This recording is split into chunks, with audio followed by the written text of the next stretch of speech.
성경을 읽게 되시면 많은 분들이 야, 참 성경에 좋은 말이 많다 이제 이렇게 이야기를 하십니다.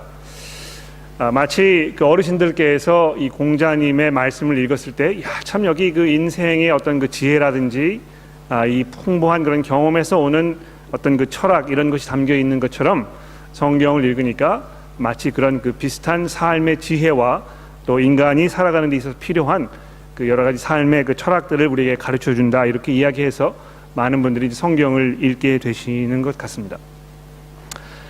그러나 우리가 한 가지 분명하게 이해해야 할 것은 오늘 우리가 읽게 되는 이 히브리서 13장의 말씀은 공자님의 말씀처럼 우리가 인간으로서 어떻게 이 땅에 살아갈까 하는 그 삶의 도리를 말씀하고 있지 않다는 것입니다. 여러분 이게 잘 이해하셔야 되는데요.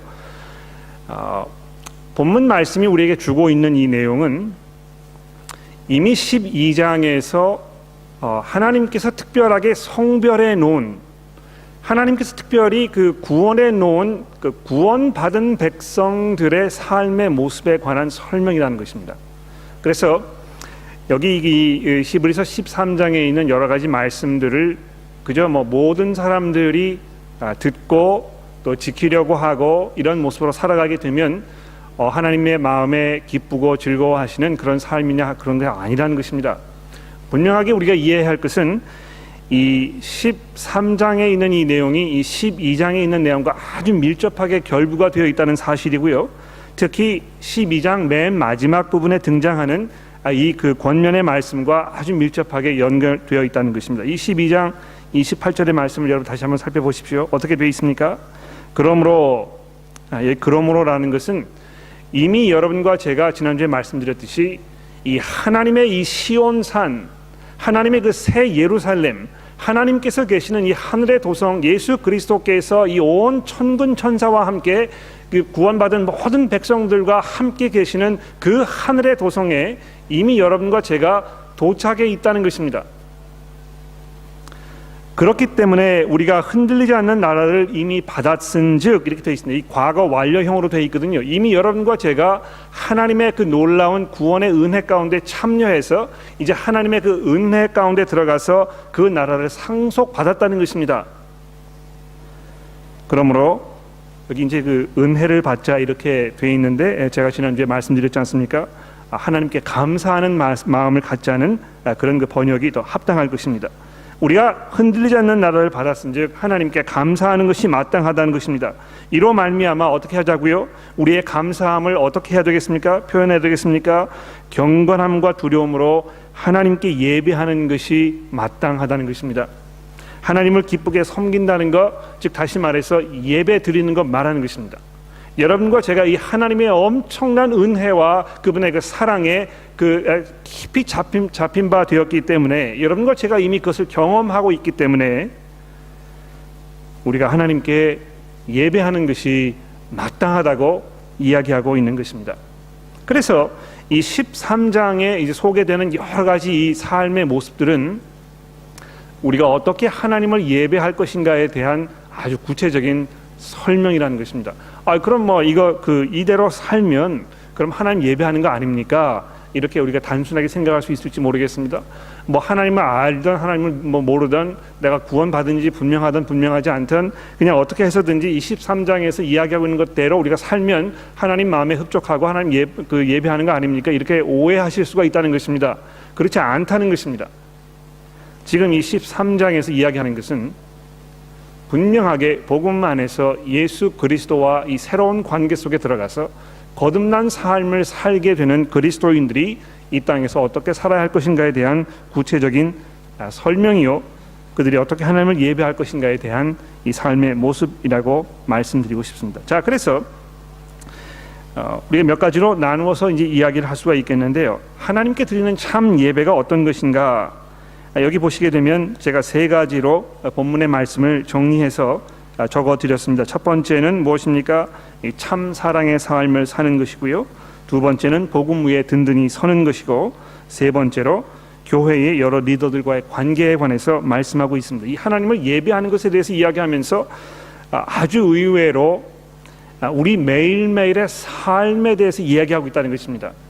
여러분과 제가 살고 있는 이 삶의 터전, 우리 생활 그 습관, 우리의 이 라이프 스타일, 이런 모든 것들이 하나님을 예배하는 이 예배 장소요, 이 예배 그 행위가 된다고 이야기하고 있습니다.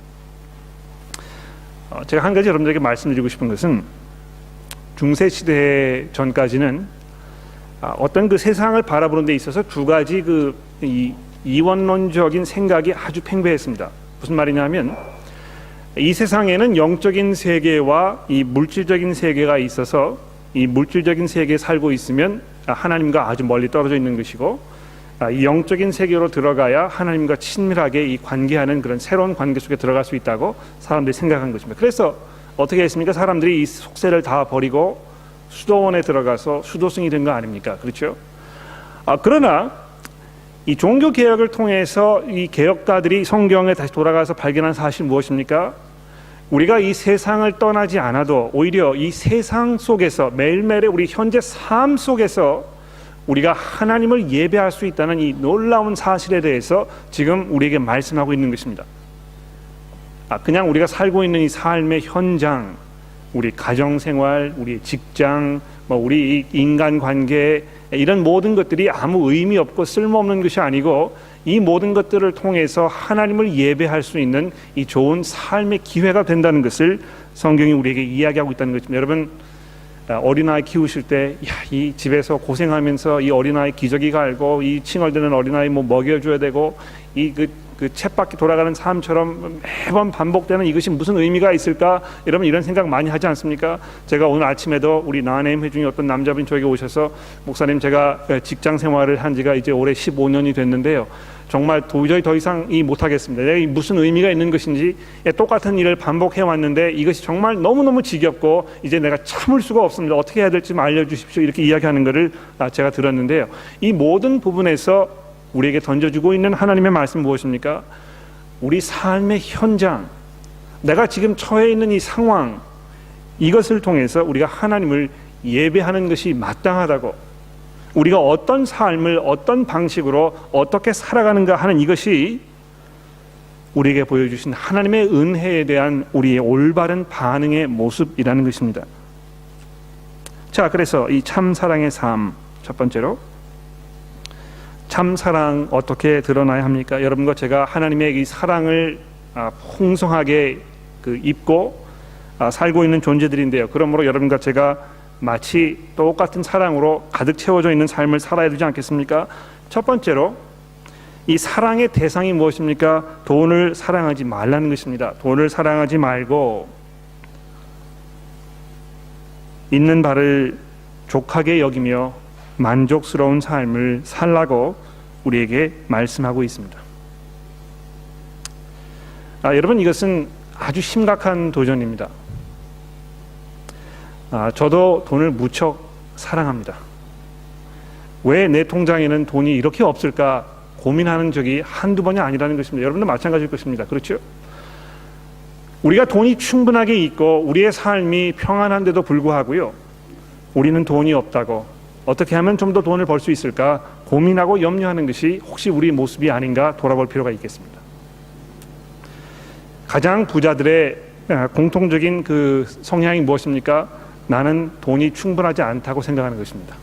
그러므로 이 자리에서 나는 돈이 충분하지 않다고 생각하시는 여러분 모두는 이미 충분하게 경제적인 그 상황 속에 있는 것입니다. 여러분, 호주에 살고 있으면은요, 이 세상에 살고 있는 95%의 그 인구보다 훨씬 더 풍족하고 월등하게 뛰어난 삶을 살고 있다는 사실을 우리가 기억할 필요가 있습니다. 그런데도 불구하고 우리가 우리 현재 삶에 대해서 만족하지 못하고 어떻게 해서든지 좀 더 많은 시간을 거기 투자해서 돈을 벌려고 하는 일에 우리 삶을 쏟아붓는다는 것은 참 안타깝고 어리석은 일이 아닐 수 없습니다. 이미 우리가 하나님께로부터 흔들리지 않는 그 영원한 나라를 기업으로 받아서 우리가 거기에 갈 그 자리가 보장이 되어 있는데도 불구하고 이것을 기억하지 않는다는 것은 참으로 어리석은 일이 아닐 수 없다는 것입니다. 두 번째로, 이 참사랑이 돈을 사랑하는 대신에 어떻게 표현되어야 합니까? 교회에서 이 인간관계 속에 표현되어야 하는 것에 대해서 말씀하고 있습니다. 여기 보시면 이 형제 사랑하고 손님 대접하는 거 잃지 않고 또 갇힌 사람들 돌아보고 학대받는 사람을 생각하라고 1절부터 3절까지 말씀하고 있는데요. 이것은 기본적으로 교회에 있는 형제 자매들을 향한 이 사랑의 표현에 대해서 말씀하고 있는 것입니다. 교회 안에서 이 형제 사랑하는 것을 계속 하라고, 특히 교회 안에서 새로운 분들이 오셨을 때, 내가 잘 알지 못하는 사람들을 만나게 되었을 때 그 사람 대접하는 것 잊지 말라고 이야기하고 있습니다. 또 3절 말씀해 보시면 함께 갇힌 것 같이 갇힌 자를 생각하라. 왜 감옥에 갇혀 있겠습니까? 이 주의 복음 사역하는 것 때문에 이 어려움을 당하는 여러 형제 자매들을 이야기하고 있는 것입니다. 그래서 그 일로 학대받는 사람들을 우리가 생각하는 이런 것을 이야기하는 것입니다. 무엇보다도 교회 안에서 우리의 관계가 일그러져 있고 형제 사랑하는 데 있어서 어려움을 가지고 계신다면 그것은 하나님을 예배하는 것이 아닙니다. 아무리 여러분이 교회에 오셔서 이 하나님을 사랑하는 마음으로 하나님께 예배를 드린다고 생각을 하셔도 여러분이 매일매일의 삶 속에서 특히 교회로 모여서 서로 관계할 때 이 아주 불편한 관계 속에 있고 어렵다면 그것은 하나님을 예배하는 것이 아니라는 것입니다. 그래서 오히려 매일매일의 삶 속에서 형제 자매들을 돌아보고 그들의 형편을 함께 염려해주고 그들을 위해서 기도해주고 그들이 어려운 상황 속에 놓여 있을 때, 특히 복음으로 인해서 그 고난을 받고 있을 때 우리가 함께 그 고난에 참여해주는 그런 모습을 보여주는 것이 이 참 사랑의 모습이라는 것입니다. 더 나아가서 우리에게 배우자로 허락해 주신 남편이나 아내를 사랑하는 것이 참 하나님을 예배하는 것이라고 이야기하고 있습니다. 여러분의 지금 결혼 생활, 남편에 대한 만족도, 또 아내에 대한 만족도, 이런 거 한번 지금 생각해 봅시다. 여기 계시는 분들 중에는 40년, 50년 동안 결혼하신 분도 계실 것이고, 결혼하신 지 이제 5년 미만 되시는 분도 계실 것입니다. 내가 지금 현재 나의 남편을 향해서, 내 아내를 향해서 얼마만큼의 사랑의 마음이 있고 얼마만큼 그를 존경하고 아껴주고 정말 그의 형편을 살펴보려고 하는 그런 헌신적인 마음이 있는가, 이거 잘 한번 생각해 보자는 것입니다. 아이고, 내가 죽지 못해 살지요. 이혼하고 싶은 마음이 굴뚝 같지만 자식 생각해서 그냥 내가 참고 사는 것입니다. 이렇게 생각하시면서 살아오고 계십니까? 하나님을 예배하는 것이 아닙니다. 그것은 하나님께서 얼마나 이 결혼을 사랑하시고 얼마나 결혼을 중요하게 여기시고 그래서 그것을 우리에게 선물로 주셨습니까? 그런데 그것을 우리가 등한시하고 다른 데 눈을 돌리고 이 음행하고 또 간음하는 것을 사랑하고 하는 것은 하나님을 예배하는 삶이 아니라는 것입니다.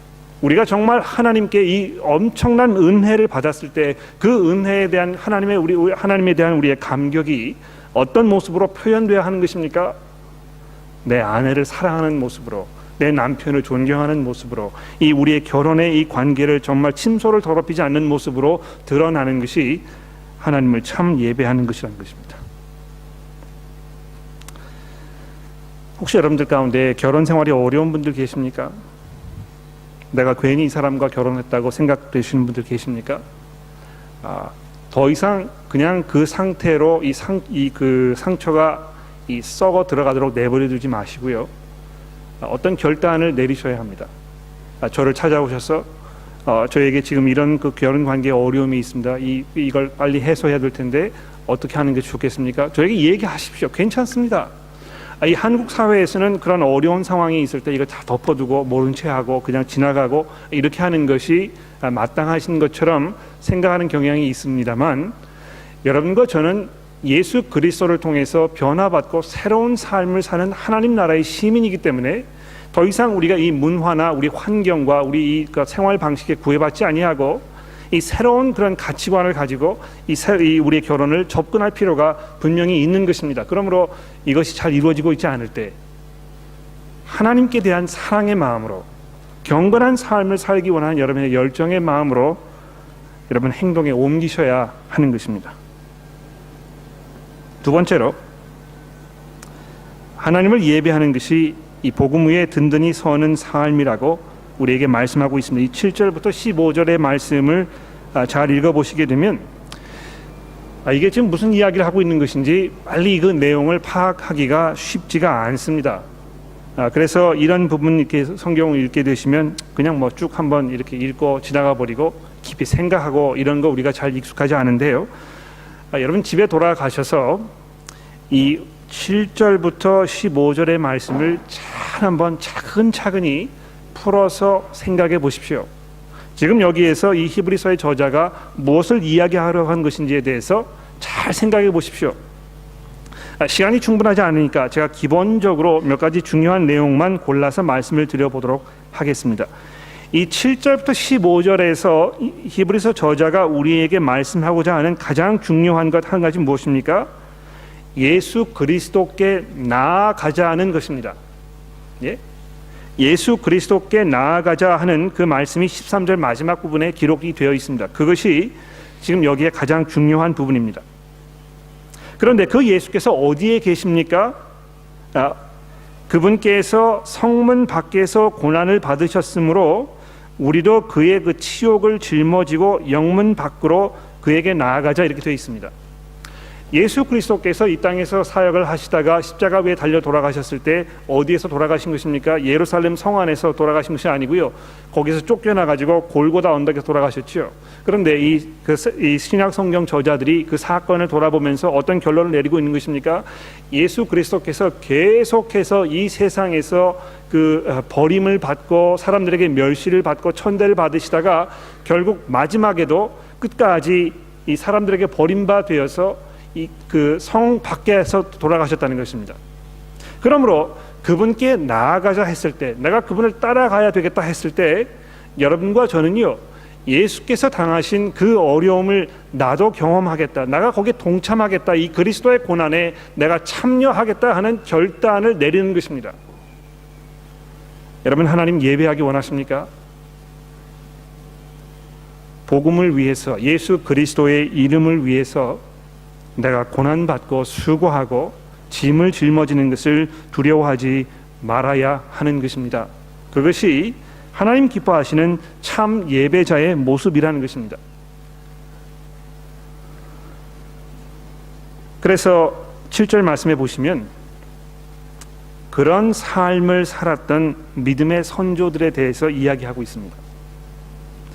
하나님의 말씀을 너희에게 일러주고 너희를 인도하던 자들을 생각하며 그들의 행실의 결말을 주의하여 보고 그들의 믿음을 본받으라. 아마 분명히 지금 이 부분에서 히브리서 저자는 처음 자신들에게 복음을 전해 주었던 그 믿음의 선조들에 대해서 이야기하고 있는 것이 분명합니다. 그런데 여기 아주 분명하게 드러나 있지는 않습니다만 그들의 행실의 결말을 주의하여 보라 이렇게 이야기했을 때 이미 그분들이 순교를 당하셨거나 세상을 떠나셨거나 더 이상 이 세상에 살지 않아서 그분의 삶이 이제 종료되었던 그 분들의 모습에 대해서 이야기하는 것임에 분명합니다. 복음을 위해서 수고하고 복음을 위해서 삶을 바쳤던 그 사람들이 남기고 간 이 믿음의 유산, 그 나머지 그 결과, 그 사역의 결과를 여러분이 잘 살펴보고 그들이 어떤 삶을 살았는지 돌아보라는 것입니다. 그들이 그 어떤 믿음을 너희들에게 전했는지 기억하라는 것입니다. 여러분, 이 하나님의 말씀을 일러준 믿음의 선조들을 생각해 보라고 이야기하면서 그 하나님의 말씀, 그들에게 전해받았던 하나님의 말씀을 어떤 모습으로 간략하게 요약해서 우리에게 전해주고 있습니까? 8절 말씀에 예수 그리스도는 어제나 오늘이나 영원토록 동일하시니라 하는 말씀으로 정리해 놓았습니다.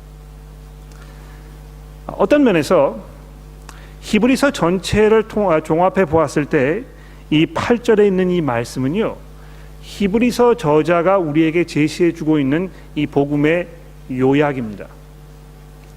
여러분, 우리가 이 복음이라는 걸 생각했을 때 어떤 그 생각 머릿속에 떠오릅니까?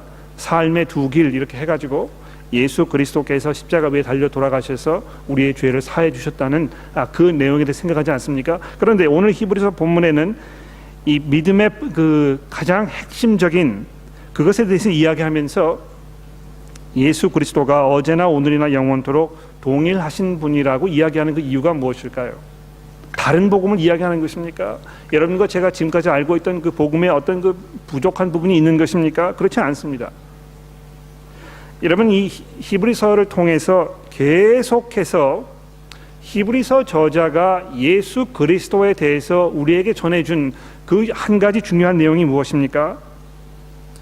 예수 그리스도의 그 영원하심에 대해서 말씀한 것입니다.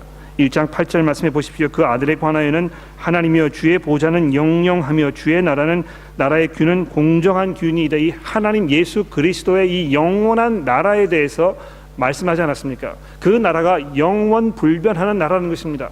그 나라가 예전엔 이런 모습이었는데 시간이 지나면서 저런 모습으로 변화되는 그런 모습이 아니고요, 처음부터 끝까지 아주 일정하게 이 영원한 하나님의 나라를 다스리는 그 아들의 모습에 대해서 이야기했습니다. 또 5장 6절 말씀해 보시면 예수 그리스도께서 우리의 대제사장이 되신 바에 대해서 이야기하면서 어떻게 이야기하고 있습니까? 내가 영원히 멜기세덱의 반차를 따르는 대제사장이라고 지금 이야기하고 있는 것입니다.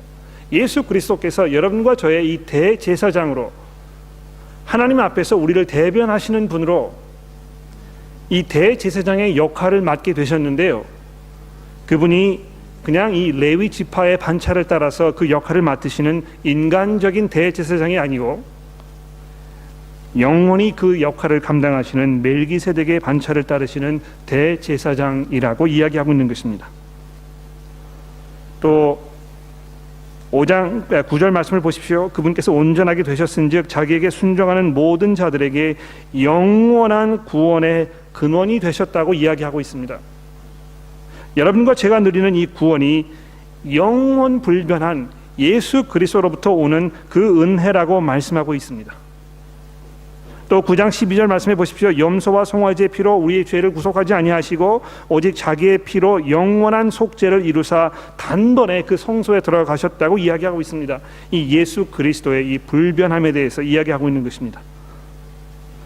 그리고 마지막으로 9장 15절 말씀해 보십시오. 이로 말미암아 그는 새 언약의 중보자시니 이는 첫 언약 때에 범죄한 죄에 속량하시려고 주구사 부르심을 입은 자로 하여금 영원한 기업의 약속을 얻게 하셨다고 이야기하고 있습니다. 여러분과 제가 예수 그리스도를 통해서 누리는 이 영원한 기업, 그분의 그 영원한 대제사장 되심, 그분이 다스리시는 이 영원한 나라, 이 모든 것들을 다 종합해서 예수 그리스도께서 어제와 지금과 미래에 동일하신 분이라고 우리에게 설명하고 있는 것입니다. 그러므로 9절 말씀해 보십시오. 여러 가지 다른 교훈에 끌리지 말라는 것입니다. 복음 위에 든든히 서는 것은요, 그래서 여기 귀에 솔깃했다가 또 뭐 좀 지루해지면 다른 데 눈을 돌리고 하는 그런 이 방랑자와 같은 신앙생활을 하지 아니하고 믿음 위에 예수 그리스도의 복음 위에 아주 든든하게 흔들리지 않는 뿌리 깊은 나무처럼 서 있는 상황을 말씀하고 있는 것입니다. 제가 한 가지 염려하는 것은요, 혹시 우리 교회에 출석하시는 많은 분들 중에 여러분이 알고 계시는 그 복음, 이것을 간략하게 설명해 보십시오, 이런 부탁을 받았을 때 과연 몇 분이나 아주 분명하게, 아주 명쾌하게 이거 정리하실 수 있을까, 그런 생각을 해보았습니다. 아마 그것은 여러분들이 얼마만큼 이 복음 위에 든든하게 서 있는가, 이 문제를 해결하는 어떤 한 가지 그 척도가 되지 않을까 생각합니다. 내가 정말 복음을 잘 이해하고 있는가, 그것을 아주 간략하게 명쾌하게 사람들에게 설명할 수 있을까. 그것을 여러분이 하기 어려우시다면 물론 이것을 잘 이해하고 계시지만 그동안 뭐 그 훈련을 하지 않으셨기 때문에 좀 어려움을 겪게 계실 수도 있겠고요. 그렇지 않으면 전혀 그것에 대해서 분명한 이해가 없기 때문에 이거 뭐 설명하는데 우왕좌왕하고 중언부언하고 뭐 이런 상황이 벌어지지 않을까, 그런 염려가 있다는 것입니다. 한 가지 분명한 것은 하나님을 예배하는 데 있어서 우리가 이 복음 위에 든든히 서 있지 아니하면 하나님을 예배할 수 없다는 것입니다. 그리고 더 나아가서 바로 그렇기 때문에 우리가 이 예수께 나아가는 그 복음 위에 든든히 서 있어서 복음 위에 사는 삶을 마다하지 않는, 특히 이 복음을 위해서 박해받고 고난받는 삶, 내가 내 이 삶을 희생하는 그 삶을 마다하지 않는 삶이 참 하나님을 예배하는 모습이라고 설명하면서 15절 말씀해 보시면 예수로 말미암아 항상 찬송의 제사를 하나님께 드리자고 말씀하고 있습니다. 이 찬송의 제자는 뭘 말하는 것입니까? 찬양과 경배의 시간을 지금 이야기하는 것입니까? 아름다운 성가대를 조직해서 아름다운 음악으로 하나님께 노래를 불러드리는 것을 이야기하고 있는 것입니까? 물론 그것이 부분적으로 포함될 수 있을지 모르겠습니다만 그 다음 부분에 아주 분명하게 지금 우리가 드려야 할 이 찬송의 제사에 대해서 설명하고 있지 않습니까? 그 이름을 증언하는 입술의 열매라고 이야기하고 있는 것입니다. 하나님께 드리는 이 찬송의 제사가 무엇입니까? 그 예수 그리스도의 이름을 증언하는 삶에 대해서 이야기하고 있는 것입니다. 그분의 그 능력과 그분의 그 사랑과 그분의 그 통치하심과 그분의 이 부활하신 그 능력의 모습을 증언하는, 그것이 하나님 원하시는 입술의 참 열매라고 이야기하고 있습니다. 마지막으로 하나님을 예배하는 것에 대해서 이야기하면서 교회의 리더들과의 관계에 대해서 이야기하고 있습니다. 참 이상하죠? 이거 엉뚱하게 하나님 예배하는 것 하면서 교회 목사님들과 또 교회 장로님들과 성경 공부 인도하시는 리더분들과 내가 지금 어떤 관계에 있는가, 이 문제를 이야기하고 있을까? 잘 한번 살펴봅시다. 여기 보십시오. 16절 말씀해 보시면 오직 선을 행함과 서로 나누어 주기를 잊지 말라. 하나님은 이 같은 제사를 기뻐하시느니라. 너희를 인도하는 자들에게 순종하고 복종하라. 그들은 너희 영혼을 위하여 경성하기를 자신들이 청산할 자인 것 같이 하느니라. 그러므로 그들로 하여금 즐거움으로 이것을 하게 하고 근심으로 하게 하지 말라. 그렇지 않으면 너희에게 유익이 없느니라. 우리를 위하여 기도하라.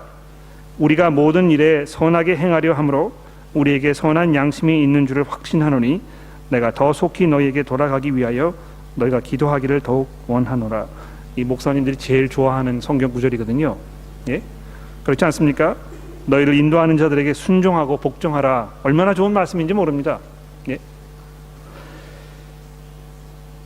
그런데 사실 이 말씀은요, 교회에서 리더의 책임을 맡고 있는 사람들에게 얼마나 엄숙하고 또 두려움에 사로잡히게 하는 말씀인지 모릅니다. 왜 그렇습니까? 리더들이 맡은 책임에 대해서 뭐라고 이야기하고 있습니까? 그들은 너희 영혼을 위하여 경성하기를 자신들이 청산할 자인 것 같이 하는 사람이라고 이야기하고 있는 것입니다. 즉 다시 말해서 하나님의 그 심판 날이 왔을 때 하나님께서 우리 모두를 불러다가 셈하시는 그 자리에서 지금 이 A라는 사람이 신앙생활을 잘 하다가 그거 포기하고 곁길로 나아가서 하나님의 심판의 자리에 서게 되었다는 것입니다. 그러면 그 사람의 그 책임을 이 교회에 있는 여러 리더들에게 추궁하시겠다는 것입니다. 왜 이 사람이 이런 상황에 가도록 내가 내버려 두느냐고 하나님께서 물어보시겠다는 것입니다. 제가 이 말씀을 읽고 정말 목사하기 싫다, 그런 생각이 순간 들었습니다. 도대체 어떻게 우리가 이 일을 감당할 수 있을까? 우리가 무슨 힘으로 이것을 할 수 있을까? 그런 생각이 들었다는 것입니다. 이것은 실로 엄숙하고 천근만근 큰 짐이 아닐 수 없는 것입니다. 그러나 다행히도 하나님의 은혜 가운데에서 저희 교회에 많은 리더들을 하나님께서 선물로 허락하셨습니다. 여러분, 교회에 있는 리더들은요, 하나님께서 그 교회를 위해서 부활하신 예수 손을 통해서 주신 하나님의 선물입니다. 그러므로 저희 교회에 있는 이 목사님들 물론이지만 성경 공부를 가르치고 계시는 리더 여러분들, 주일학교를 가르치고 계시는 선생님들, 또 우리 청소년들 돌보시는 여러 사역자 여러분들, 다 하나님의 선물이요, 우리의 삶의 영적인 상태를 돌아보는 책임자라는 것입니다. 그래서 그들이 근심으로 하지 아니하게 하고 이것을 즐거움으로 하게 하라고 지금 부탁하고 있습니다. 이것은 제가 아주 자신 있게 여러분들에게 말씀드릴 수 있고, 또 다른 교회 밖에 계시는 분들에게도 제가 가끔 이야기하는 것이지만, 저희 교회에 있는 교우 여러분들에게 제가 교회 사역자 여러분들 대표해서 진심으로 감사의 말씀을 드리고 싶습니다. 얼마나 저희가 가벼운 마음으로, 기쁜 마음으로, 즐거운 마음으로 사역할 수 있도록 여러분들께서 배려해 주시고, 또 존경해 주시고, 신뢰해 주시고, 또 돌아보고 저희를 사랑해 주시는지 우리가 얼마나 감사하고 또 감격하는지 모릅니다. 여러분과 저의 그 관계가, 또 우리 교회에 있는 여러 리더들과 우리 온 교회의 관계가 이런 모습으로 계속 지속되어 가기를 간절하게 기도합니다. 특히 이런 신뢰와 사랑의 관계가 이 기도하는 것으로 표현되기를 원합니다. 이 히브리서의 저자도 우리를 위해서 기도하라고, 우리가 모든 일에 선하게 행하려 함으로 우리에게 선한 양심이 있는 줄 확신하노니 내가 더 속히 너희에게 돌아가기 위하여 너희가 기도하기를 더욱 원한다고 이야기하고 있지 않습니까? 여러분들도 이 교회 리더 여러분들 위해서 기도해 주시고, 살펴봐 주시고, 또 염려해 주시기를 이 시간 부탁을 드리고 싶습니다. 그러나 지금까지 말씀드렸던 이 모든 내용들은, 즉 하나님을 예배하는 우리 삶의 모습들은 하나님의 능력으로 이루어지는 하나님의 은혜입니다. 옛다, 너희들이 알아서 해라. 너희들이 잘 하는지 못하는지 내가 지켜보겠어. 내가 그 눈을 부릅뜨고 이 점수를 매길 준비가 되어 있으니까 너희들 한번 잘 해봐. 하나님께서 이렇게 이야기하지 아니하시고, 오늘 이 히브리서 맨 마지막 부분 20절 이하로 어떻게 이야기하고 있습니까? 양들의 큰 목자이신 우리 주 예수를 영원한 언약의 피로 죽은 자 가운데 이끌어내신 평강의 하나님이,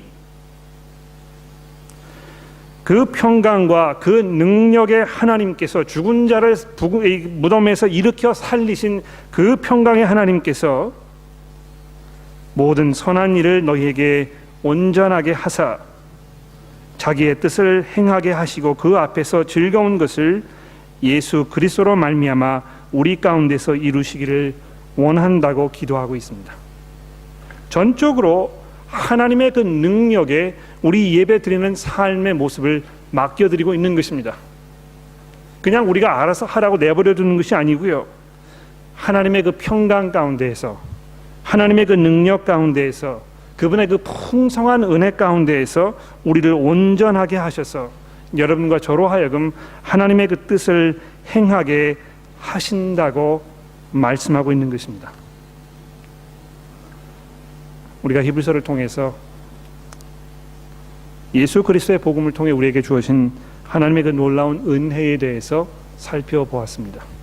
얼마나 이것이 감격적이고, 얼마나 이것이 풍성한 것이고, 얼마나 이 감당하기 어려운 하나님의 선물인지 모릅니다. 그런 감사와 감격이 무엇으로 표현되어야 하겠습니까? 경건함과 두려움으로 매일매일의 삶 속에서, 내가 처해 있는 삶의 터전에서 주를 섬기는 삶으로 표현되어야 하는 것이 마땅한 것입니다. 기도하겠습니다.